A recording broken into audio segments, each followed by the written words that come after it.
ప్రార్థన. మమ్మల్ని ప్రేమించిన మా ప్రియ పరలోకపు తండ్రి, మీ పరిశుద్ధమైన నామమునకు స్తోత్రాలు. ఈ ఉదయకాల సమయంలో మరొక విశ్రాంతి దినంలో మేమందరం ప్రవేశించి మిమ్మల్ని స్తుతించడానికి మాకు ఇచ్చిన గొప్ప ధన్యతను బట్టి నీకు వందనాలు. సజీవులే కదా ప్రభు స్తుతిస్తారు. మమ్మల్ని అందరినీ కూడా సజీవ లెక్కలో ఉంచి మిమ్మల్ని స్తుతించే గొప్ప ధన్యత మాకు ఇచ్చినందుకు స్తోత్రాలు. మీ వాక్యం మమ్మల్ని బ్రతికిస్తుంది. మీ వాక్యము మా జీవితాన్ని ఆదరిస్తుంది. మీ వాక్యం ద్వారా మాతో స్పష్టంగా మాట్లాడండి ఆయన. అత్యల్పు నన్ను మీ సులువు చేత మరుగుపరుచుకుని నీ ప్రజలను వారితో మీరు స్పష్టంగా మాట్లాడి ఏదైనా సేవకుని కృపతో జ్ఞాపకం చేసుకోమని యేసు నామమున అడుగుచున్నాం తండ్రి, amen. Praise the lord. Hallelujah. Bible గ్రంథంలో నుంచి కీర్తన 22వ కీర్తన 6వ చరణాన్ని ఒకసారి జ్ఞాపకం చేసుకుందాం. 22వ కీర్తన చదవమ్మా. నేను నరుడను కాను, నేను పురుగును, నరుల చేత నిందింపబడిన వాడను, ప్రజల చేత తృణీకరించబడిన వాడను. నన్ను చూచిన వారందరూ పెదాలు విరిచి తల ఆడించుచు నన్ను అపహాసించుచున్నారు. Praise the lord. హల్లెలూయా. ఈ మాటలు హృదయ వేదనతో భక్తుడైన దావీదు తన జీవితంలో అనుభవించినటువంటి అనుభవాలు తెలియజేస్తూ, నేను నరుని కాదు, నేను ఒక పురుగు లాంటి వాణ్ణి. నేను కలిగి ఉన్నటువంటి ప్రతికూలమైన పరిస్థితిని బట్టి, నేను కలిగి ఉన్నటువంటి స్థితిగతులను బట్టి నన్ను పొగిడిన వారే, నన్ను ఘనపరిచిన వారే ఈరోజు నన్ను పురుగు కంటే హీనంగా చూస్తున్నారు. నా ఇంటిన పుట్టిన వారు సహితము ఈరోజు నన్ను తన్నడానికి మడమనెత్తినటువంటి పరిస్థితి నేను చూశాను. ఏ నోటుతో అయితే గనక నేను గొప్పవాణ్ణని పొగిడారో అదే నోటుతో నన్ను అపహాసం చేస్తున్నటువంటి పరిస్థితిని నేను కన్నులారా చూశాను. కాబట్టి దావీదు తన హృదయ వేదనంతా కూడా వ్యక్తపరుస్తూ, నేను నరుడు కాదు, బ్రతుకున్న మనిషిని కాదు, పురుగుని. పురుగు అనగా మరణం అర్థం. నేను చచ్చిన వాడితో సమానం. మా బంధువులు, మా స్నేహితులు, మా శ్రేయోభిలాషులు వాళ్ళ దృష్టిలో నేను కలిగి ఉన్న పరిస్థితిని బట్టి ఎప్పుడో చచ్చిపోయిన వాడిని అయిపోయినట్లుగా ఉన్నాను. ఏ శుభకార్యాలకి వాళ్ళు నన్ను పిలవరు. ఏ మంచి పనులు చేసుకున్నా నాతో చెప్పే ప్రయత్నం చేయరు. ఒకప్పుడు ప్రతి విషయంలో కూడా నా ఆలోచన తీసుకుని మీరు రాకపోతే, మీరు మాట్లాడకపోతే అని చెప్పి పదే పదే మాట్లాడినటువంటి వ్యక్తులు ఈ రోజున నన్ను ఒక పురుగు కంటే హీనంగా చూస్తున్నారు అని చెప్పి దావీదు తన వ్యక్తిగత జీవితంలో అనుభవించినటువంటి అనుభవాలన్నిటినీ కూడా ఈ 22వ కీర్తనలో వ్యక్తపరిచినట్లుగా మనం చూడగలుగుతున్నాం.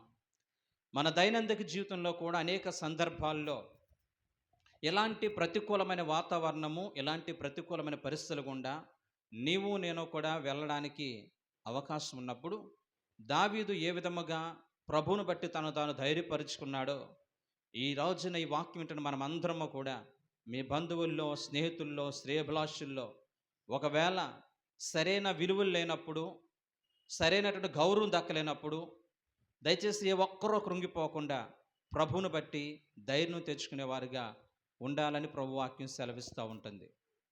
నిజంగా ఈ రోజున ఎందుకు దావీదు పురుగుతో తన జీవితాన్ని పోల్చుకున్నాడు?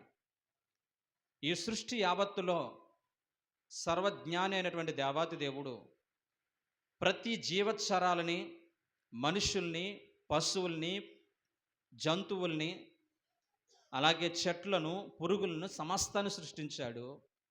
ఈ భూప్రపంచంలో దేవుని చేత సృష్టించబడినటువంటి ప్రతిదీ కూడా విలువైనదే. ఈ భూప్రపంచంలో పర్యావరణాన్ని సమతుల్యంగా కాపాడేటువంటి ప్రతి జీవి కూడా వాటి పనులను నిర్వర్తిస్తూ ఉంటాయి.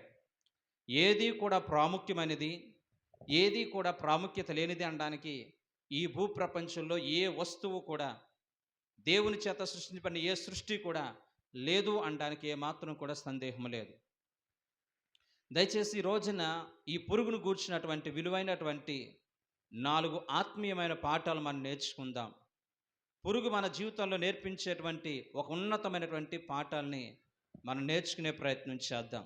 దేవాతి దేవుడు, అనంత జ్ఞానైన దేవాతి దేవుడు గొప్ప జ్ఞానంతో నింపబడినటువంటి మనుష్యులకి చేపట్టుకుని తీసుకువెళ్ళి, ఇదిగో ఈ చెట్టును చూడు, ఈ చెట్టును చూచి ఇది నేర్చుకో, ఆ జంతువును చూడు, ఆ జంతువును చూసి ఇది నేర్చుకో, ఆకాశంలో ఎగిరే ఆ పక్షిని చూడు, ఆ పక్షిని చూచి ఇది నేర్చుకో అని చెప్పి మన జీవితాల్లో, మన దైనందిక జీవితంలో అనేకమైనటువంటి ఆత్మ సంబంధమైన విషయాలు మన చుట్టుపక్కల ఉన్నటువంటి కొన్ని ఈ యొక్క పర్యావరణము ద్వారా మనం నేర్చుకోవాలని దేవుడు ఆశపడుతూ ఉంటున్నాడు.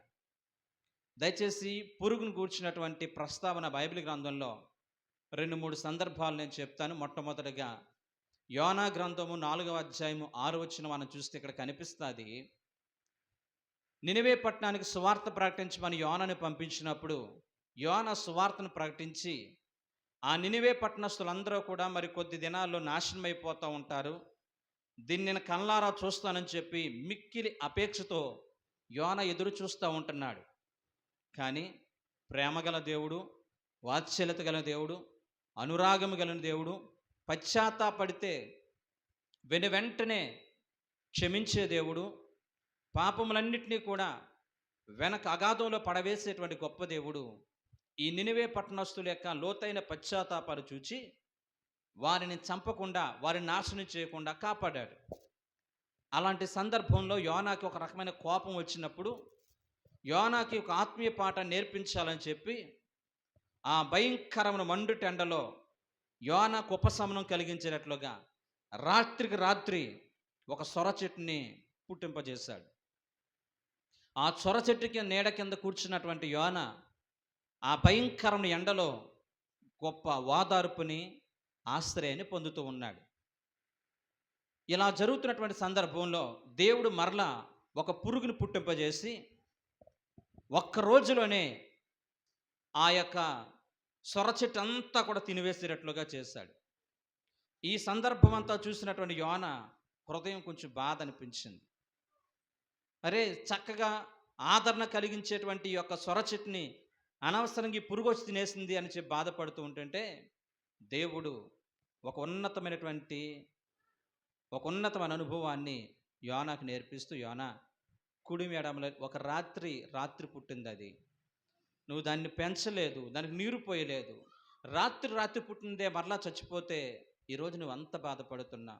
కుడి ఎడమలో తెలియ ప్రజలు నాశనం అయిపోతే నేనెంత బాధపడతాను, నేనెంత కృంగిపోతాను, నేనెంత ఆవేదన చెందుతాను అని చెప్పి విలువైనటువంటి కనువిప్పు కలుగు చేసేటువంటి ఒక శ్రేష్టమైన అనుభవాన్ని యోనాకి దేవుడు నేర్పించాడు. దేవుని స్తోత్రం, హల్లెలూయా. రెండవదిగా మనం చూసినట్లయితే నూతన నిబంధన గ్రంథములో హెరోదును గూర్చిన ప్రస్తావన వచ్చినప్పుడు హెరోదు ఒక శ్రేష్టమైన వస్త్రాలు ధరించుకుని ప్రజలందరితో మాట్లాడడానికి వచ్చినప్పుడు అక్కడ కూర్చున్నటువంటి ప్రజలందరూ కూడా అంటున్నారు, ఇది దైవస్వరమే కానీ మానవ స్వరం కాదు, నిన్ను చూస్తుంటే అక్షరాల దేవుడిగా కనిపిస్తున్నావు, నీవు మాకు నాయకుడు కాదు, నీవు మాకు ఒక దేవుడువు అని చెప్పి ప్రజలందరూ కూడా హెరోదుని పొగుడుతున్నప్పుడు హెరోదులో ఒక రకమైనటువంటి గర్వము, ఒక రకమైన అతిశయం వచ్చినప్పుడు వెంటనే అతడు పురుగులు పడి చచ్చిపోయాను అని ఉంటుందండి. ఇలాంటి సందర్భాలు చాలా పురుగు గురించి మనకు కనిపిస్తూ ఉంటాయి.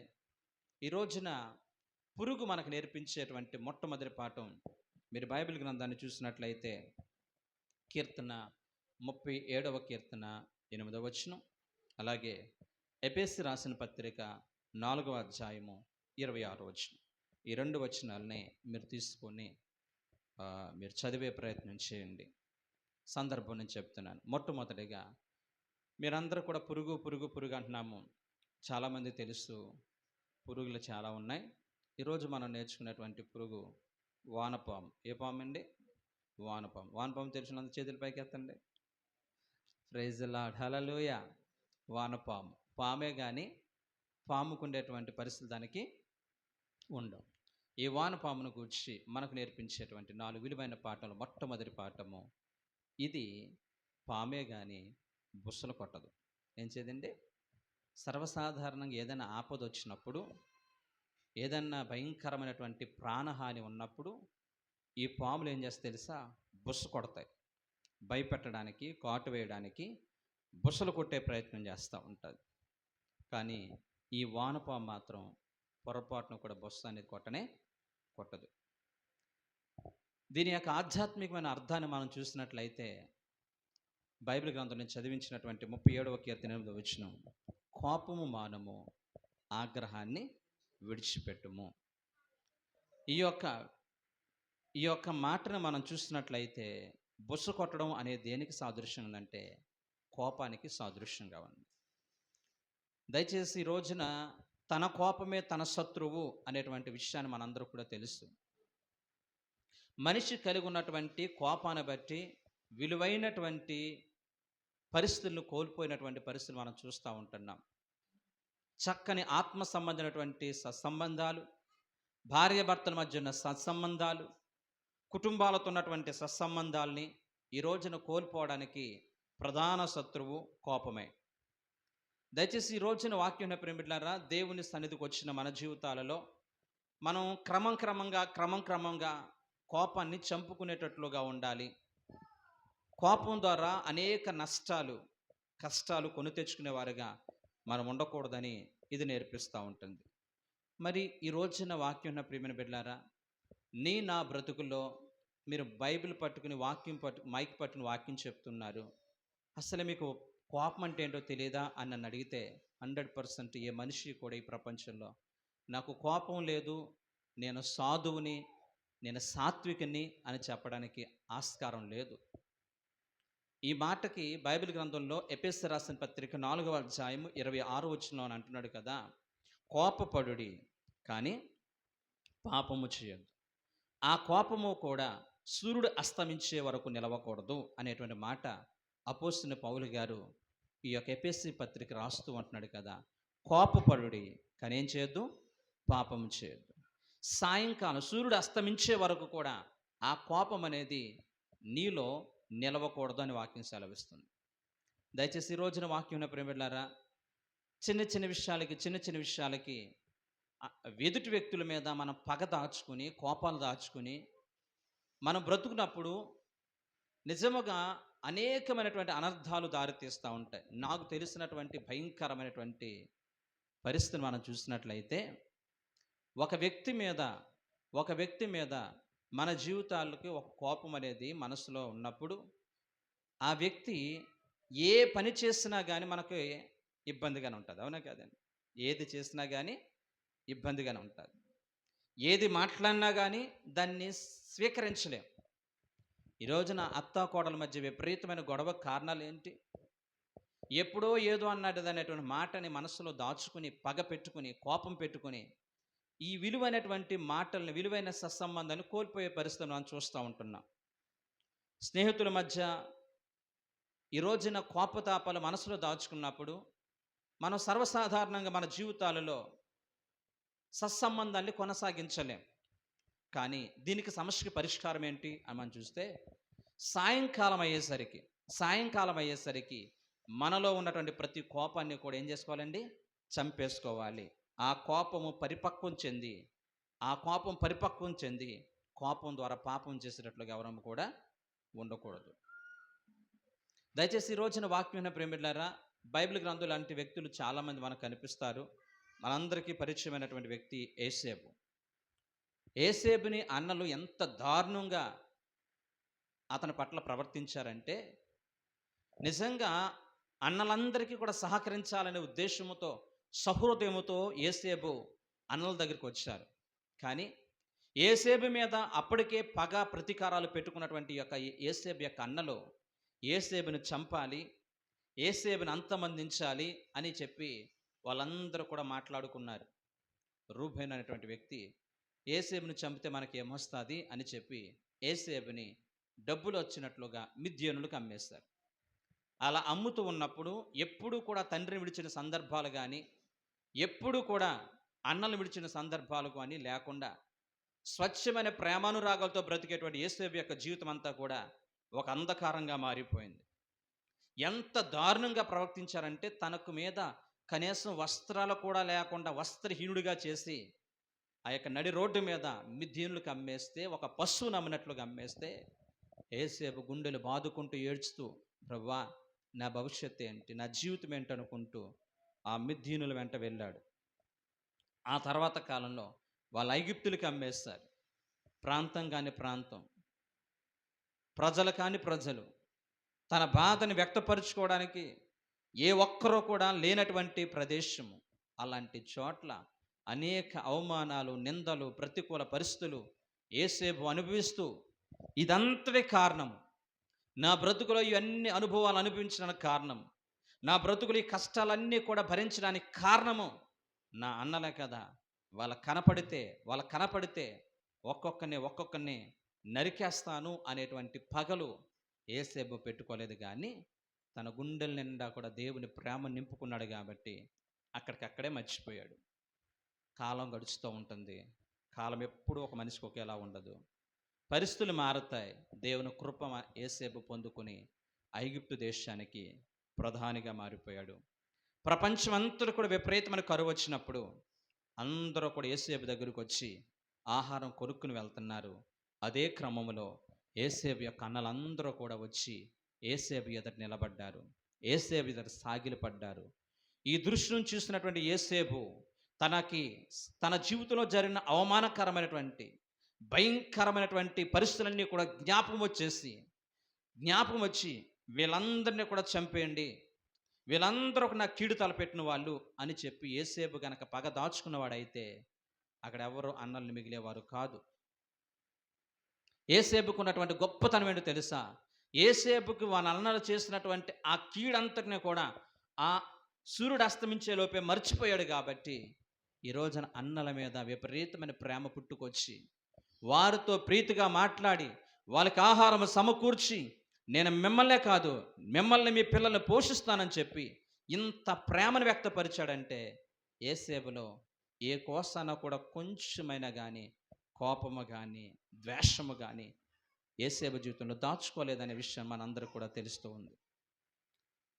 దైవవాక్యం విన్న ప్రియమైన బిడ్డలారా, ఎప్పుడో 20 సంవత్సరాల క్రితం, ఎప్పుడో 10 సంవత్సరాల క్రితం ఎవరో ఏదో ఒక చిన్న మాట అన్నారని, ఎవరో ఏదో ఒక మాట అన్నారని నా జీవితంలో పగ, ప్రతీకారాలు, కక్షలు, క్రోధాలు మనసులో దాచుకుని ఈ రోజున వాక్యం చెప్పిన, ఈ రోజున పాట పాడిన, ఈ రోజున ఏది చేసినా బైబిల్ గ్రంథ ప్రకారము అది ఆశీర్వాదము కాదనే విషయాన్ని మనం తెలుసుకోవాలి. మన జీవితాల్లో ఎంతమంది ఎంత కీడు తలపెట్టినా వెంటనే మర్చిపోయేటువంటి ఆ మంచి సహృదయాన్ని యేసేపులాగా మనం కలిగి ఉండాలని ప్రభు ఈ ఉదయకాల సమయంలో మనందరూ కూడా బోధపరుస్తూ ఉన్నాడు. దయచేసి సర్వసాధారణంగా భార్యాభర్తల మధ్య వచ్చేటువంటి భయంకరమైన సమస్యలకు కారణం ఏంటో తెలుసా? ప్రతి విషయాన్ని కూడా పోసగుచ్చినట్లుగా ప్రతి విషయాన్ని కూడా మనసులో దాచుకుంటున్నారు. అలా మనసులో దాచుకుని విలువైనటువంటి కుటుంబ వ్యవస్థని చిన్న విషయాల కోసం విచ్ఛిన్నం చేసుకునే వారు ఉండకుండా ప్రతి ఒక్కరూ కూడా సాయంకాలం అయ్యేసరికి ఆ కుటుంబ ప్రార్థనలో ఉద్యోగ ఒత్తిడిని బట్టి, లేదా పిల్లల మీద కోపాన్ని బట్టి, లేదా నన్ను బాగా విసిగించిన కారణాన్ని బట్టి ఒక మాట నేను అన్నాను, దయచేసి పెద్దగా మీకు అపార్థం చేసుకోవద్దు అని చెప్పి ఒకరికొకరు క్షమాపణ చెప్పుకొని కలిసి ప్రార్థన చేసుకుంటే ఆ కుటుంబము ఆశీర్వాదకరమైన కుటుంబంగా ఉంటుందనే విషయము ఈ రోజున ప్రతి క్రైస్తవుడు కూడా జ్ఞాపకం చేసుకోవాలి. రెండవదిగా దావీదును గూర్చి కూడా మనం పదే వింటాం. దావీదుకి సౌలు ఎంత కీడు తలపెట్టాడంటే ఏ విధము చేతను దావీదును చంపాలి అనేటువంటి ఒక రకమైనటువంటి ద్వేషాన్ని దావీదు మీద సౌలు కలిగి ఉన్నాడు. ఒకానొక సందర్భంలో సౌలు దావీదు చేతికి చిక్కినప్పుడు దావీదుకి అన్ని జ్ఞాపకం రాలేదు. అనేక పర్యాయాలు నన్ను చంపాలనుకున్నాడు. వీడిని చంపేస్తే రాజ్యం నా సొంతం అవుతుంది, వీడు నన్ను పెట్టిన బాధలు, కంటి మీద కునుకు లేకుండా చేసినటువంటి ఆ భయంకర బాధలు నేను మర్చిపోలేను అని అనుకోలేదు. కానీ దావీదు ప్రేమపూర్వకమైనటువంటి క్షమాపణ దావీదు సౌలు పట్ల కనుపరిచాడు. నిజంగా దావీదు మనస్సులో ఈ పగలో ప్రతీకారం లేకపోతే, పగలో ప్రతీకారం ఉన్నట్లయితే, ఈ సౌలు చేసినటువంటి ప్రతి దుర్మార్గ క్రియ అంతా కూడా దావీదు మనసులో పెట్టుకున్నట్లయితే దావీదు సౌల్ని చంపేసేవాడు. కానీ అలా చంపకుండా ఉండడానికి, క్షమించడానికి, పగలు వ్యక్తపరచపోవడానికి బలమైన కారణము గుండె నిండా కూడా ప్రేమ దాచుకున్నాడు. సాయంకాలం అయ్యేసరికి ఆ కోపాన్ని చంపేసుకున్నాడు. దేవుని వాక్యాన్ని నెరవేర్చాడు దావీదు. దేవుని వాక్యాన్ని నెరవేర్చాడు యేసుక్రీస్తు ప్రభు వారు కూడా ఆయన్ని బాధిస్తున్న వారిని, ఆయన్ని హింసిస్తున్న వారిని చూసి, తండ్రి వీరేమి చేయుచున్న వీరు కనుక వెళ్ళి క్షమించు. ఎందుకు అంత ఉన్నతమైనటువంటి మాట దేవుని నోటి నుంచి వచ్చింది అంటే తెలుసా? మనసులో ఏమాత్రం కూడా పగ దాల్చుకునేటువంటి తత్వం దేవునిది కాదు. దేవుని వాక్యాన్ని ప్రేమిట్లారా, మన జీవితాల్లో కూడా మనుషులం కాబట్టి కొన్ని విషయాల్లో కోపతాపాలు మన జీవితాల్లో సహజం. బైబిల్ చెప్తుంది, కోపపడి కానీ పాపం చేయొద్దు. ఆ కోపము కూడా సూర్యుడు అస్తమించేలోపు ఉండకూడదు. హల్లెలూయా. ఆ విధముగా మనం అందరము కూడా మన బంధాలు, బాంధవ్యాలు, అనురాగాల, ఆప్యాయతల్ని చాలా జాగ్రత్త కాపాడుకున్నట్లుగా కోపాలన్నీ కూడా మానుకుందుము గాక. ఆమేన్. హల్లెలూయా, హల్లెలూయా. అరిస్టాటిల్ అనేటువంటి ఆయన ఒక మాట అంటాడండి కోపాన్ని గురించినట్టు విలువైన మాట ఏమంటాడు తెలుసా? కోపపడడం అనేది, కోపం తెచ్చుకోవడం చాలా తేలిక, చాలా ఈజీగా వచ్చేస్తే కోపం. అవునా కదండి? వాడికి కూడా వచ్చేస్తే కోపం, అది లాక్కుంటే. అవునండి? అవునా కదా? అవునాక మన పిల్లలకి ఎలా ఉంటున్నారు? ఏదైనా చిన్న మాట, అరే ఇది వాడొద్దు ఫోన్ అని లాక్కున్నాం అనుకో, ఏమొచ్చేది అడిగి? 1 year 2 years ఉన్నవాడికి ఏమొచ్చేస్తుంది? కోపం వచ్చేస్తుంది. ఏది ఉంటుంది గిట్టేస్తున్నాడు. నిజంగా ఈ టెక్నాలజీ డెవలప్ అయిన ఈ రోజుల్లో ప్రతి మనిషి కూడా కోపాలు ఎక్కువైపోతున్నాయి. చిన్న విషయాలు కూడా ఒకరినొకరు చంపేసుకుంటున్నారు. దేనికి కారణం ఏంటి? కోపం, పగలు. దయచేసి దీని గురించి అరిస్టాటిల్ అంటున్నాడు, కోపం తెచ్చుకోవడం చాలా ఈజీ, కానీ అవసరమైన వ్యక్తి మీద, అవసరమైన సమయంలో, అవసరమైన ప్రయోజనం కోసం అవసరమైన కోపం తెచ్చుకోవడం మాత్రం చాలా కష్టం అంటే మనం అవసరం లేనటువంటి కోపాలు ఎక్కువ తెచ్చుకుంటాం, కానీ అవసరమైన దానికోసం, అవసరమైన వ్యక్తి మీద, అవసరమైన సమయంలో కోపం తెచ్చుకోవడం మాత్రం చాలా కష్టం. హల్లెలూయా. అంటే మన అవసరాల విషయంలో కొన్ని విషయాల్లో మనం ఏం చేయాలి? కోపాన్ని కనుపరచాలి. ఎప్పుడు? అవసరమైన దానికోసం అనే విషయాన్ని గుర్తుపెట్టుకుందాం. రెండవదిగా పురుగు నేర్పించే రెండవ మాట, వానపాముకి ఏముండదంటే అండి, వెన్నెముక అనేది ఉండదు. ఏముండదండి? వెన్నెముక అనేది ఉండదు. చాలామంది తెలుసు, నడుము బలహీనత పడేటువంటి వారికి తెలుసు. వాళ్ళు పడేటువంటి బాధను చూస్తే 6 అడుగుల ఆజానుభావుడైనా నడుములో చిన్ని కలతున్నా కానీ కూర్చోలేరు, నుంచోలేరు, పడుకోలేరు. చూసారు కానీ చాలామంది, చాలా బాధాకరం. అందుకనే అలాగని చెప్పి త్వరగా వెళ్ళిపోయి నడుముకి ఆపరేషన్ చేయించుకుందామంటే చేయించుకోవాలి. ఎందుకంటే నడుము ఆపరేషన్ చాలా డేంజర్, చాలా జాగ్రత్తగా చేయించుకోవాలి. ఒకవేళ కనుక ఏదన్నా అయితే కనుక ఇక నడవలేడు, కూర్చోలేరు. కాబట్టి చాలా భయపడుతూ ఉంటారు. అంటే మనం ఎలా నిలబడ్డామంటే దానికి ఆధారం ఏంటండి? నడుమే, వెన్నెముకే. మనిషికి వెన్నెముక లేకపోతే నిలబడలేడు. అంటే దీన్ని ఏం అర్థం చూపిస్తుందంటే, వానపాముకి వెన్నెముక లేదు, వెన్నెముక అనేది లేదు. దీన్ని ఆధ్యాత్మిక కోణం మనము అన్వయించుకున్నట్లయితే, స్వచిత్తం అనగా నా ఇష్టం, నా నిర్ణయము, నా ఆలోచన, నా అనేటువంటి తత్వం అనేది క్రైస్తవుని జీవితంలో పొరపాటున కూడా ఉండకూడదని వాక్యం సెలవిస్తుంది. ఈ రోజున ప్రతి క్రైస్తవుడు కూడా స్వచిత్తాన్ని విడిచిపెట్టి, సొంత చిత్తాన్ని విడిచిపెట్టి, ఎందుకంటే ఒకడు తనకు ఏర్పరచుకున్న మరి ఎట్టుదైన వాడి దృష్టికి ఎలా కనపడుతుందండి? యోగ్యంగా కనిపిస్తుంది. తుదకి అది మరణానికి నడిపిస్తూ ఉంటుంది. కాబట్టి దేవుని సన్నిధానంకి వచ్చిన మనం అందరము కూడా మన స్వచిత్తాన్ని, మన సొంత చిత్తాన్ని సొంత ఆలోచనని సమాధి చేసి ప్రతి విషయంలో కూడా దేవుని చిత్తానికి లోబడేవారిగా మనం ఉండాలి. హల్లెలూయా. అయితే దేవుని చిత్తం తెలుసుకోవాలి, అలా దేవుని చిత్తం చాలామంది అంటారు, ఆయన చిత్తం అండి, ఆయన చిత్తం అంటారు. అసలు ఆయన చిత్తం తెలుసుకోవాలంటే మొదట నువ్వు ఎలా ఉండాలో తెలుసా? నిర్మలమైన మనసుతో కలిగి ఉండాలి. నిర్మలమైన హృదయంతో మనం కలిగి ఉండాలి. నేను చాలాసార్లు చెప్పాను, బకెట్లో వాటర్ వేసి ఆకాశం వైపు తేరు చూస్తే గనక, ఆకాశం వైపు తేరు చూస్తే ఆకాశం అంతా నిర్మలంగా కనిపిస్తూ ఉంటుంది. ఒకవేళ అదే బకెట్లో గనక చిన్ని రాయి వేస్తే అదేమైపోద్దండి? ఆ వాటర్ కదిలిపోయి పైన ఆకాశము నీట్‌గా బ్లూ కలర్‌లో కనిపించదు. అవునా కాదా? అలాగే నీవు నేను కూడా దేవుని చిత్తం తెలుసుకోవాలంటే మన హృదయాలు ఎంత తేటగా, ఎంత నిర్మలంగా ఉంటే ప్రతి విషయంలో కూడా దేవుని యొక్క చిత్తం అనేది దేవుడు మనకి బయలుపరుస్తాడు. దేవుని చిత్తం తెలుసుకోవడానికి మార్గాల్లో మొట్టమొదటిది ప్రార్థన. మన జీవితాల్లో ఏ నిర్ణయం తీసుకున్నా అది చిన్నదైనా, పెద్దదైనా, ఏ నిర్ణయం తీసుకున్నా ప్రార్థన ద్వారా దేవుని చిత్తాన్ని అడిగేవారిగా ఉండాలి. దేవా, ఇదిగో నేను ఇది చేస్తున్నాను, నీ చిత్తమా కాదా? దావీదు కష్టకాలంలో ఉండి సర్వం కోల్పోయిన స్థితిలో కూడా దేవుని చిత్తం తెలుసుకోవడానికి దేవుని సన్నిధికి వెళ్ళి ప్రార్థన చేసినట్లుగా బైబిల్ చరిత్ర మనకు తెలియజేస్తుంది. కానీ ప్రతి క్రైస్తవుడు కూడా దేవుని చిత్తం తెలుసుకోవాలంటే ఖచ్చితంగా ప్రార్థన చేసేవారుగా ఉండాలి. ప్రార్థనాపూర్వకంగా ప్రభు సన్నిధిలో మోకరించి ప్రార్థన చేసినప్పుడు దేవుని చిత్తం నీకు బయలుపరచబడుతుంది. నువ్వు చేసేటువంటి ఆ పని, నువ్వు తీసుకున్న నిర్ణయము మంచిదా కాదని వెంటనే దేవుని ద్వారా నీకు తెలియచేయబడుతుంది. రెండవదిగా, నీకు ఉపదేశము చేసి నువ్వు నడవలసిన మార్గము నీకు బోధించదని చెప్పాడు. ఉపదేశం ఎలా చేస్తాడు? వాక్యము ద్వారా. హల్లెలూయా. దేని ద్వారా అండి? వాక్యం. మనం ప్రతి విషయంలో కూడా వాక్యము ద్వారా దేవుని చిత్తాన్ని తెలుసుకోవచ్చు. వాక్యం వినుడు ద్వారా, వాక్యం చదువుడు ద్వారా, వాక్యాన్ని గ్రహించడం ద్వారా దేవుడు మన పట్ల కలిగి ఉన్న ప్రణాళికలు, ఉద్దేశములు ఏంటో తెలుసుకోవచ్చు.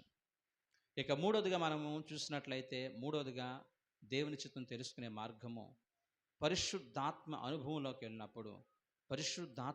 వెళ్ళినప్పుడు దేవుని యొక్క చిత్తం ఏంటో మనకు తెలుస్తుంది. ఆదిమ సంఘము, అంత్యోక్య సంఘము వాళ్ళందరూ కూడా ఉపవాసం ఉండి ప్రార్థన చేస్తున్నప్పుడు పరిశుద్ధాత్మ అగ్ని వాళ్ళ మీద దిగి వచ్చినప్పుడు వాళ్ళందరూ కూడా దేవుని చిత్తం తెలుస్తున్నారు. ఇదిగో ఈ సంఘములో పౌలు, బర్నబా వీళ్ళిద్దరు ఉన్నారు కదా, వాళ్ళిద్దరినీ కూడా నా సేవ కొరకు నేను ఏర్పరచుకున్నానని చెప్పి దేవుని చిత్తాన్ని పరిశుద్ధాత్మ ద్వారా బయలుపరిచిన సందర్భాలు మనకు కనిపిస్తూ ఉంటాయి.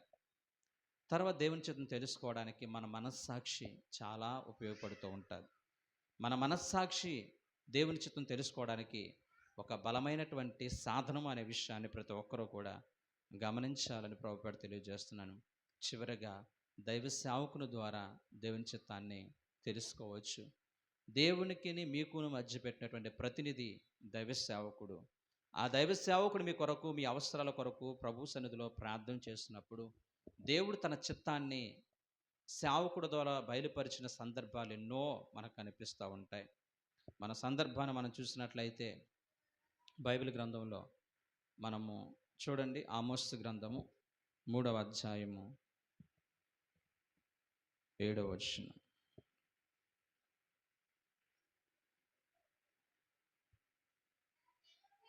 తన సేవకుడైన ప్రవక్తలకు తాను సంకల్పించిన దానిని బయలుపరచకుండా ప్రభువైన యెహోవా ఏమీ చేయడు. Praise the lord. హల్లెలూయా.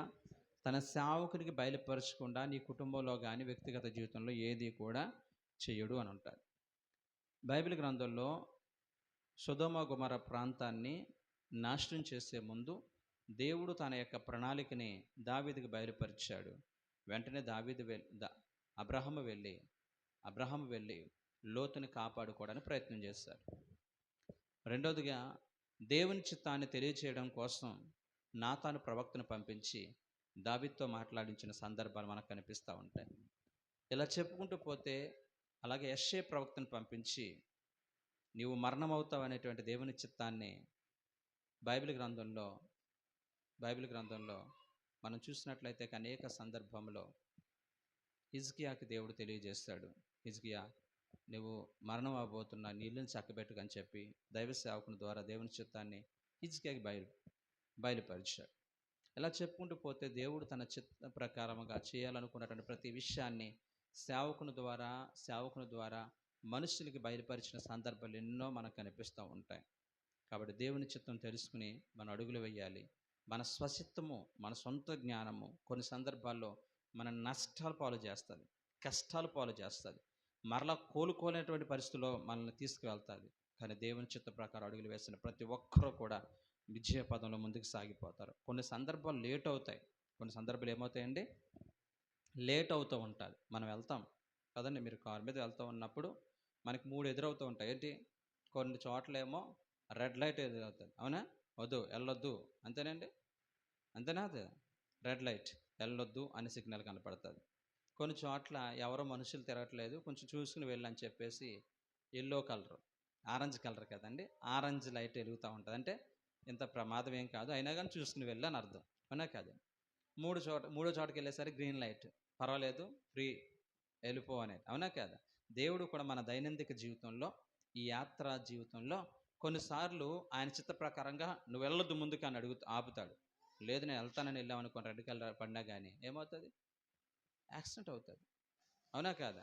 కొన్ని సందర్భాల్లో గ్రీన్ లైట్ వేశారు, వెళ్ళు ముందుకు వెళ్ళి, ఏం కాదు భయంగా ఉన్నా, భయపడకుండా వెళ్ళన్నారు అనుకోండి, ఎందుకో నాకు అనుమానం వస్తుంది, ఈ రెడ్ లైట్ ఈ గ్రీన్ లైట్ ఎప్పటి వరకు ఉంటుందో నాకు అర్థం కావట్లేదు అనుకున్నాం అనుకోండి, వెళ్ళగలుగుతామా, ప్రయాణం సాగదు. అలాగే మన జీవితాలలో దేవుడు కొన్ని సందర్భాల్లో తన చిత్త ప్రకారంగా కొన్ని ముందుకు వెళ్ళు అంటారు, కొన్నిసార్లు ఆగంటారు, కొన్నిసార్లు ఆలోచించి అడుగులే అంటూ ఉంటారు. ఇవన్నీ కూడా మనకు తెలియాలంటే దేవుని సన్నిధిలో ప్రార్థన చేసుకునేవారిగా మనం ఉండాలి. ఆయన చిత్తం కోసం కనిపెట్టేవారుగా, ఆయన చిత్త ప్రకారం అడుగులు వేసేవారుగా మనం ఉండాలని వాక్యం సెలవిస్తూ ఉంటుంది. హల్లెలూయా. దేవుని చిత్తం తెలుసుకోవడానికి మన స్వచిత్తాన్ని ఏం చేయాలండి, విడిచిపెట్టాలి.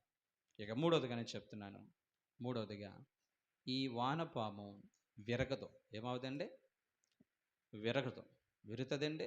మన వెన్నెముకని ఇరిగిపోద్దేమో కానీ వానపాముకి అసలు ఏమి లేదు, వెన్నెముకే లేదు, కాబట్టి అది విరగదు, అవునా. ఎప్పుడైనా చూడండి, వానపామును చూసినట్లయితే ఇలా టచ్ చేశారనుకోండి, ఇలా గిర్రగా తిరిగేస్తుంది, అవునా, చుట్టుకుపోతూ ఉంటుంది, అది ఎరగదు అసలే, అవునా కాదా. అంటే పరిస్థితులకి లోబడేటువంటి తత్వం అనేది ఈ యొక్క వానపాము మనకు నేర్పిస్తుంది. ఈ అద్భుతమైనటువంటి సత్యాన్ని అపోస్తలుడైన పౌలు గారు ఒక దివ్యమైన మాట మాట్లాడతాడు. చూడండి, 1 కొరింథీయులకు రాసిన పత్రిక 9వ అధ్యాయము 19 నుంచి 22 వచనాలు. 1 కొరింథీయులకు రాసిన పత్రిక 9వ అధ్యాయము 19 నుంచి 22 వచనాలు. మీ అందరి విషయము ఎక్కువ మందిని సంపాదించుండకే అందరికీ నన్ను నేనే దాసునిగా చేసుకుంటుని, యూదులను సంపాదించుటకు యూదులకును యూదుని వలె ఉంటిని, ధర్మశాస్త్రముకు లోబడిన వారికి సంపాదించుకుంటకు నేను ధర్మశాస్త్రమునకు లోబడిన వాని కాకపోయినను ధర్మశాస్త్రమునకు లోబడిన వాని వలె ఉంటిని.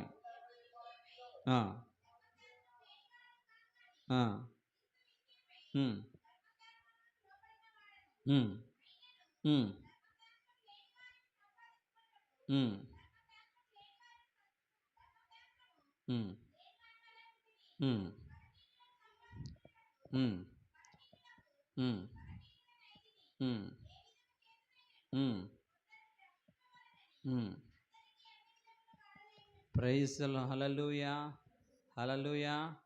రైట్, నిజంగా ఈ మాట అర్థమైన వాళ్ళందరూ కూడా చేతుల పైకి ఎత్తండి. ప్రైజ్ హల్లెలూయా, హల్లెలూయా. అపోస్తలుడైన పౌలు గారు ఒక ఉన్నతమైన సేవ పరిచర్య చేశారండి. యేసు ప్రభువారి తర్వాత అంతగా క్రైస్తత్వాన్ని ఒక ప్రభావితం చేసినటువంటి గొప్ప వ్యక్తి అపోస్తలుడైన పౌలు గారు. అంత గొప్ప దైవ సేవకుడు ఆయన అంటున్నారు కదా, నేను అనేక మందిని సంపాదించుకునేటువంటి విషయంలో నేను అనేక మందికి ఏమైపోయాను, దాసుని అయిపోయాను. యూదుల దగ్గర యూదుల్లా ప్రవర్తించాను, అన్ని జనుల దగ్గర అన్ని జనుల్లా ప్రవర్తించాను. ధర్మశాస్త్రాన్ని పఠించే పతిష్ఠించే పఠించే వారి దగ్గర ధర్మశాస్త్రాన్ని నాకు వచ్చినట్లుగా నేను ప్రవర్తించాను. బలహీనుల దగ్గరికి వెళ్ళి నేను బలహీనుడిగా ఉన్నాను. ఆరోగ్యవంతుల దగ్గరికి వెళ్ళి ఆరోగ్యవంతుడిగా ఉన్నాను. ఇలా చెప్పుకుంటూ పోతుంటే ఏ విధము చేత నేను అనేక మందిని రక్షించేటువంటి ప్రయత్నంలో నేను ప్రతి ఒక్కరికి లోబడి ప్రతి ఒక్కరిని కలుపుకునేటువంటి తత్వాన్ని నేను కలిగి ఉన్నాను. దైవజనమా, దేవుని వాక్యం విన్న ప్రియమైన బిడ్డలారా, పరిస్థితులు తగినట్లుగా మనము మారాలనే కానీ పరిస్థితులు మనకు అనుకూలంగా ఎన్నడూ కూడా మారు. నిజంగా అపోస్తలుడు పౌలు గారు సేవా జీవితంలో నేను కేవలం యూదుడికి మాత్రమే దైవ సేవకుని అంటే కేవలం యూదులు మాత్రమే అని చర్చకు వచ్చేవాళ్ళు. నేను కేవలం అన్యజనులకు మాత్రమే దైవ సేవకుని అంటే కేవలం అన్యజనులు మాత్రమే దేవుని సన్నిధికి వచ్చేవారు. అలా కాకుండా ఏ విధము చేత నేను అనేక మందిని సంపాదించుకునే ప్రయత్నంలో ఎవరి ఇంట్లో వాళ్ళ మారిపోయాడు. ప్రైజ్ ది లార్డ్, హల్లెలూయా. దైవ సేవకు ఉండవలసిన ఒక దివ్యమైనటువంటి అనుభవం ఏంటో తెలుసా? అందరిలో కలిసేటట్లుగా ఉండాలి. హల్లెలూయా. నేను సేవకుణ్ణి, నన్ను దేవుడు పిలుచుకున్నాడు, నేను ప్రతిష్ఠించబడిన వ్యక్తిని, మనుషులతో నాకు సంబంధం లేదు అని చెప్పి ప్రత్యేకమైనటువంటి హోదాను కోరుకునే వారిగా సేవకులు ఉండకూడదు, విశ్వాసులు ఉండకూడదు. మనవాడు, పగవాడు, మనవాడు, మన వంశీవాడు అనేటువంటి తారతమ్యాలు సంఘములో ఉండకుండా అందరినీ ఎక్కువ సంపాదించుకునేటట్లుగా, ఎక్కువ ప్రేమను సంపాదించుకునేట్లుగా, అనేక మందిని సొంతం చేసుకునేటట్లుగా దేవుని యొక్క ప్రేమని నీ హృదయంలో భద్రపరుచుకుని ఎదుటి వ్యక్తి యొక్క పరిస్థితిని బట్టి మనం లోబడేవారుగా ఉండాలి. అందుకనే దేవుని వాక్యాన్ని బట్టి నేను నేర్చుకున్నటువంటి ఉన్నతమైన సత్యం, కేవలం 45 నిమిషాలు వాక్యం చెప్పినంతసేపు మాత్రమే ఒక సేవకుడిగా ఉండి ఈ వాక్యం అయిపోయిన తర్వాత కిందకు వచ్చిన తర్వాత మీ అందరిలో ఒకని వాళ్ళే ఉండి చదువుకునే చదువుకునే వాళ్ళగా, లేకపోతే మామూలు వాళ్ళకి ఎవరి పరిస్థితి తగ్గట్టుగా ఆ విధంగా మారి మీ అందరినీ కూడా సంపాదించుకోవడానికి దేవుడు కృప చూపిస్తూ ఉన్నాడు. దేవుని వాక్యాన్ని ప్రేమ బిడ్డలారా, ఈ దైనందిక జీవితంలో అనేకమైనటువంటి మనుషులను మనం సంపాదించుకోవాలంటే అనేక మంది ఎడల మన జీవితాల్లో స్వచ్ఛమైనటువంటి ప్రేమను కనుపరిచి మనమందరం కూడా ప్రభు దగ్గర నేను నడిపించుకోవాలి. నేను తగ్గను, నేను ఇంతే అన్నట్లుగా మనం ఎవరం కూడా ప్రవర్తించకూడదు. మనందరూ కూడా తెలుసు, సముద్రం దగ్గర అలలు వస్తూ ఉంటాయి, కెరటాలు వస్తూ ఉంటాయి. ఆ కెరటం వచ్చినప్పుడు ఇది నన్ను ఏం చేస్తానని చెప్పి నిలబడ్డామనుకోండి, ఒక్క కొట్టు కొట్టి సొరవ కోల్పోయిన తర్వాత సముద్రంలో అక్కిపోతుంది. అవునా? అంతేనండి. అలా చచ్చిపోయిన ఎంతోమంది ఉంటారు. చాలా వేగంగా కొడుతుంది. అదే కనుక అలస్తున్నప్పుడు అలా పైనుంచి వెళ్ళిపోయేటట్లుగా మన వాళ్ళకి బాగా తెలుసు. అమ్మా ఏది, ప్రైజ్ ది లార్డ్, హల్లెలూయా. సముద్రం మీకు దగ్గర కదమ్మా, praise the lord, hallelujah. Right. అలా వెళ్ళిపోతూ ఉంటున్నప్పుడు కొంచెం ఇలా వంగామనుకోండి, ఏమవుతుంది? అలా ఎక్కడి నుంచి వెళ్ళిపోద్ది? పైనుంచి వెళ్ళిపోద్ది. తిరిగి వచ్చేటప్పుడు నీ కాలు దగ్గర నుంచి వెళ్తుంది. అవునా కాదండి? ఎక్కడి నుంచి వెళ్తుంది? నీ కాలు దగ్గర నుంచి వెళ్తూ ఉంటుంది. అంటే నీ కాలు కింద నుంచి వెళ్తున్నట్లు లెక్క. అవునా కాదా? కొంచెం తగ్గితే, కొంచెం లోబడితే, కొంచెం ఓర్చుకుంటే, కొంచెం సహించుకుంటే ఎంత ఉన్నతమైనటువంటి ఆశీర్వాదం మనం చూస్తాం. అంతేగాని నేను అస్సలు తగ్గేది లేదు, నేను అస్సలు ఈ మాటకి నేను లోబడను, నేను ఈ విషయంలో నేను తగ్గను అనేటట్లుగా ఎవరమ్మో కూడా ఉండకూడదు. కొన్ని సందర్భాలు మన జీవితాల్లో లోబడేటువంటి తత్వాన్ని మనం కలిగి ఉండాలి. చివరిగా మనం చూసినట్లయితే పురుక్కున్నటువంటి మరొక స్వభావము, నేను సందర్భం చెప్తాను, త్వరగా నేను ముగిస్తాను. పురుగు ఎప్పుడు కూడా ఎక్కడ ఉంటుందండి? ఈ మాట గలతీయులు రాసిన పత్రిక 2వ అధ్యాయము 20వ వచనం. గలతీయులు రాసిన పత్రిక 2వ అధ్యాయము 20వ వచనాన్ని మనం చూసినట్లయితే, గలతీయులు రాసిన పత్రిక 2వ అధ్యాయము 20వ వచనం. నేను క్రీస్తుతో కూడా నేను సిలువ వేయబడి ఉన్నాను,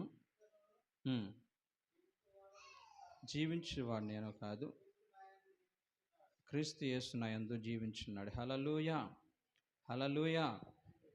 రైట్.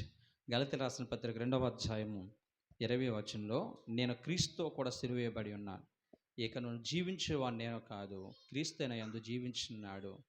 నేను ఇప్పుడే శరీరమందు జీవించిన జీవితము నన్ను ప్రేమించి నా కొరకు తన్ను తాను అప్పగించుకున్న దేవుని కుమారుని అందరి విశ్వాసం వలన జీవించుచున్నాను. హల్లెలూయా, హల్లెలూయా. రైట్. ఈ పురుగు నేర్పించే 4వ దివ్యమైన పాఠము, ఈ పురుగు మట్టి గడ్డల కింద ఉండడానికి ఇష్టపడుతుంది. ఈ పురుగు బండల కింద ఉండడానికి ఇష్టపడుతుంది, కానీ ఇది పైన కనపడడానికి ఇష్టపడదు. ఎప్పుడైనా చూసారా? ఎక్కడ ఉంటుంది ఇది? పురుగులు మట్టి కింద ఉంటాయి, అవునా కాదండి? వానపాములు ఎక్కడ ఉంటాయి? మట్టి కింద దాక్కుంటాయి. అంటే మరుగున పడేటువంటి జీవితం, మరుగున జీవించే జీవితం. హల్లెలూయా. క్రైస్తవ జనాంగమా, దేవుడు మనల్ని ప్రేమించి హెచ్చించినట్లుగా ఆయన బలిష్టమైన రెక్కల కింద మనం ఎలా ఉండాలో తెలుసండి? దీన మనస్కులై ఉండాలి. తగిన సమయం అందు, ఈ విషయం మర్చిపోవద్దు, దేవుడు తగిన సమయం అందు మిమ్మల్ని హెచ్చించినట్లుగా ఆయన బలిష్టమైన రెక్కల కింద ఎలా ఉండాలంటండి? దీన మనస్కులై ఉండాలి. దీనత్వం అనేది మనం కలిగి ఉండాలి. మరుగున జీవించేటువంటి తత్వం అనేది ఉండాలి. ఎందుకనంటే బైబిల్ చరిత్ర మనం చూసినట్లయితే యెహోషువ మోషే గారు బ్రతికినంత కాలము కూడా గుడారవాసిగా ఉన్నారు. ఎంత గుడారవాసిగా ఉన్నారంటే బయటి ప్రపంచంతో సంబంధం లేకుండా సేవకుడు నేను అటువంటి అంత ఉన్నతమైన ప్రేమతో యెహోషువ బ్రతుకుతుండేవాడు. ఒక రోజున మోషే గారు 40 రాత్రులు 40 పగలు సీనాయి పర్వతంకి వెళ్తే తిరిగి వచ్చేసరికి ఈ యొక్క యెహోషువ ఆ గుడారంలోనే ఉన్నాడని వాక్యం చెప్తుంది. గుడారం నుంచి బయటికి రాలేదు. బయట ఏదో శబ్దం వినపడుతుంది. ఏంటి ఆ శబ్దం అని మోషే అడిగారు. ఏదో చెప్పారు. అంటే అంతగా సందర్భం జరిగిందంటే యెహోషువ ఆ సేవకుని విడిచిపెట్టి ఒక్క క్షణమైనా కానీ బయటకు వెళ్ళిన సందర్భాలు లేవు. అంత ఉన్నతమైనటువంటి ప్రేమతో తన జీవితాన్ని సాగించుకుంటూ ఉంటున్నాడు. ఇప్పుడు మోషే చచ్చిపోయాడు. మోషే చనిపోయిన తర్వాత మోషే తర్వాత నాయకుడు యెహోషువ అని అన్నారు. అలాగంటే ప్రజలందరూ కూడా బహుశా ఒక నవ్వు ఉంటారు. గుడారాల్లో బ్రతికేటువంటి ఇతను, ప్రజలతో సత్సంబంధం లేని ఇతను, ప్రజల యోగక్షేమాల గురించి తెలియనటువంటి ఇతను, ప్రజల యొక్క బాగోగులు తెలియని ఇతను మనల్ని ఏళ్తాడా? ఇతను మనల్ని నాయకుడిగా ఉంటాడా? ఇతను మనల్ని ఐగుప్తు దేశం నుంచి కానాను దేశాన్ని నడిపించే నాయకుడా? మోషే ఎక్కడ, ఇతను ఎక్కడ అని చెప్పి అందరూ కూడా హేళన చేస్తారు యెహోషువని. అందరూ కూడా కృంగదీశారు యెహోషువని.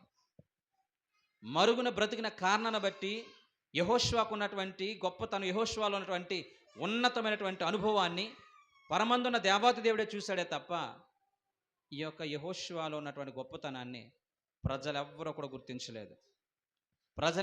గుర్తించలేదు. ఆ విధముగా మరుగున పడి ఉన్నటువంటి యెహోషువ జీవితాన్ని బట్టి ప్రజలందరూ కూడా అనేక రకాలుగా మాట్లాడుకుంటూ ఉంటున్నారు. అనేక రకాలుగా ప్రవర్తిస్తూ ఉంటున్నారు. ఎవరికి తోచినట్లుగా వాళ్ళు మాట్లాడుతూ ఉంటుంటే యెహోషువ చెవిని పడి బాధపడి ఉండొచ్చు. కానీ వాస్తవం ఏంటో తెలుసా? ఒక రోజు రానే వచ్చింది. మోషే కంటే ఉన్నతమైనటువంటి యుద్ధాలు చేసిన వ్యక్తి యెహోషువ.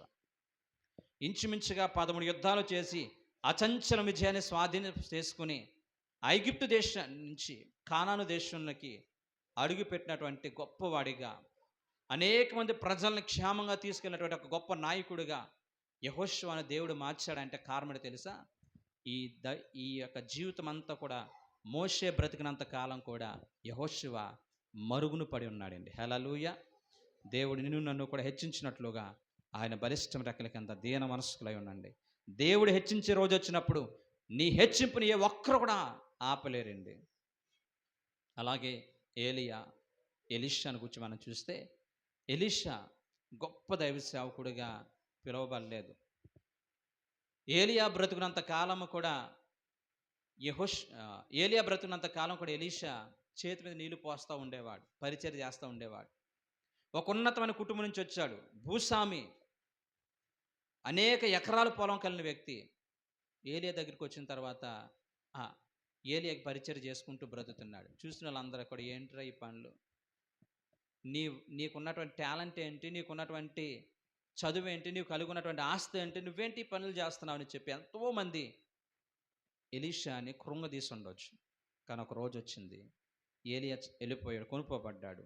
ఏలియా తర్వాత 2 అంతల ఆత్మశక్తితో ఎలీషా గొప్ప పరిచయం చేసినట్లుగా మనం చూడగలుగుతున్నాం. దీన్ని బట్టి మనం నేర్చుకోవాలి, క్రైస్తవ సమాజమా, దేవుడు మనల్ని హెచ్చించినట్లుగా మనం ఎంత మంచి వాక్యము ప్రకటించినా, ఎంత చక్కగా పాటలు పాడినా, ఎంత చక్కగా వాయిద్యాలు వాయించినా, ఎంత చక్కగా పరిచయంలో ఉన్నా, నీవు నేను మరుగున పడి ఉన్నప్పుడు దేవాతి దేవుడు ఒకరోజు హెచ్చిస్తాడు. అలాంటి రోజున నీ జీవితంలో ఒక ఉన్నతమైన కృప, నువ్వు ఊహించిన దానికంటే, అడిగిన దానికంటే అత్యున్నతమైన కార్యాలు ప్రభు జరిగిస్తాడు. అటువంటి కృప పరిశుద్ధాత్మ దేవుడు నా జీవితం నెరవేర్చినట్లుగా మనందరి బ్రతుకులు నెరవేరుస్తాడు. ఇది రూఢిగా నమ్మండి, ఇది రూఢిగా నమ్మండి. యెహోషువ జీవితంలో ఏం జరిగిందో, ఎలీషా జీవితంలో ఏం జరిగిందో 100% నా బ్రతుకులో జరిగినప్పుడు ఈ రోజున దేవుని మహాకృప, ఇంత ఉన్నతమైన పరిచర్యకి దేవుడు పిలవడానికి మరుగున పడినటువంటి జీవితంలో నా జీవితం అనుభవించాను. దయచేసి నా నా యొక్క ఈ మాటలు వింటుంటే ప్రతి ఒక్కరూ కూడా, ఒకవేళ నీ జీవితంలో గుర్తింపు లేకుండా ఉన్నావా, ఎవరి ప్రేమను గుర్తించుకోలేకుండా ఉన్నావా, నీ కష్టాన్ని గుర్తించలేకుండా నీ బ్రతుకు సాగుతుందా, ఆధైర్యపడద్దు. ఒక రోజు వస్తుంది, ఆ రోజున దేవుడు నిన్ను గొప్పగా హెచ్చించేటువంటి ఉన్నతమైన దినాలు నీ దినాల్లో చూచుదుగాక. ఆమేన్. ఈ మాటల ద్వారా ప్రభు మనందరినీ దీవించునుగాక. అందరూ కూడా మోకరించి చిన్న ప్రార్థన చేసుకుందాం. మమ్మల్ని మిక్కిలిగా ప్రేమించిన మా ప్రియ పరలోకపు తండ్రి, ఈ యొక్క ఉదయకాల సమయంలో పురుగు నేర్పే 4 ప్రాముఖ్యమైనటువంటి ఆత్మ సంబంధమైనటువంటి విషయాలు మాకు తెలియజేస్తావు తండ్రి. విన్న వాక్యాన్ని మా హృదయమైన పలక మీద రాసుకుని వాక్యం ప్రకారముగా మమ్మల్ని బలపరుచుకోవడానికి మీరు సహాయం చేయమని యేసు నామమున బట్టి అడుగుచున్నాం తండ్రి.